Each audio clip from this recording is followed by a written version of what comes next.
नमस्कार, morning news India में आपका स्वागत है। आपके साथ मैं भूप सिंह।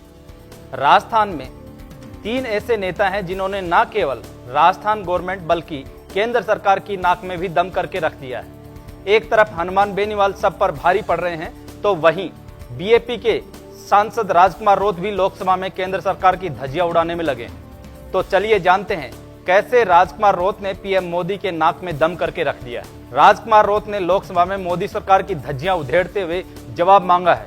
राजकुमार रोत ने कहा कि हम संविधान दिवस की वर्षगांठ मना लेते हैं, बिरसा मुंडा जयंती मना लेते हैं, लेकिन संविधान में मौजूद आदिवासियों को लेकर जो प्रावधान है उसे धरातल पर क्यों नहीं लाते।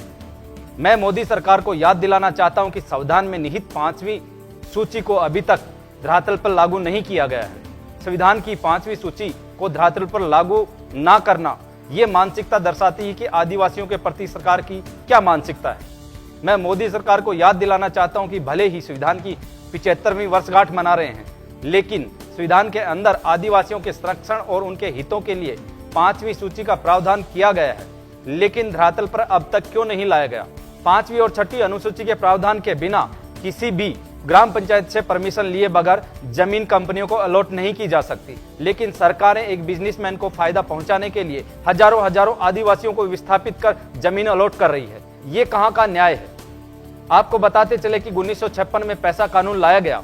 पैसा कानून में ये सब प्रावधान है कि बिना किसी पंचायत के परमिशन के किसी को भी डायरेक्ट जमीन अलॉट नहीं की जा सकती, लेकिन देश की 5वीं और 6वीं अनुसूची में शामिल जितने भी क्षेत्र हैं उसमें पैसा कानून की धज्जियां उड़ाई जा रही है। उद्योगपतियों को खूब जमीनें दी जा रही है। सरकारों को कोई मतलब नहीं है कि आदिवासी कहां भटकेंगे, बस नीचे एक लाइन लिख दी जाती है, राष्ट्र हित के लिए जमीन ली जाती। हजारों आदिवासियों को विस्थापित कर किसी एक उद्योगपति को लाभ पहुंचाकर कौन सा राष्ट्र हित चाह रहे हैं मैं सरकार से पूछना चाहता हूं, इस समय जो प्रोजेक्ट के लिए पैसा कानून की धज्जियां उड़ाकर आदिवासियों के हकों को छीना जा रहा है, ये कहां का न्याय है। खैर, ये तो आने वाले समय में ही पता चलेगा कि लोकसभा में राजकुमार रोत ने आदिवासियों के हक की जो आवाज उठाई है उस पर मोदी सरकार का क्या एक्शन होगा, या फिर राजकुमार रोत की बातें यूं ही हवा हो जाएंगी। ये सब जानने के लिए आप बने रहें मॉर्निंग न्यूज इंडिया के साथ। चैनल को सब्सक्राइब करें, वीडियो को लाइक और शेयर करना ना भूलें। धन्यवाद।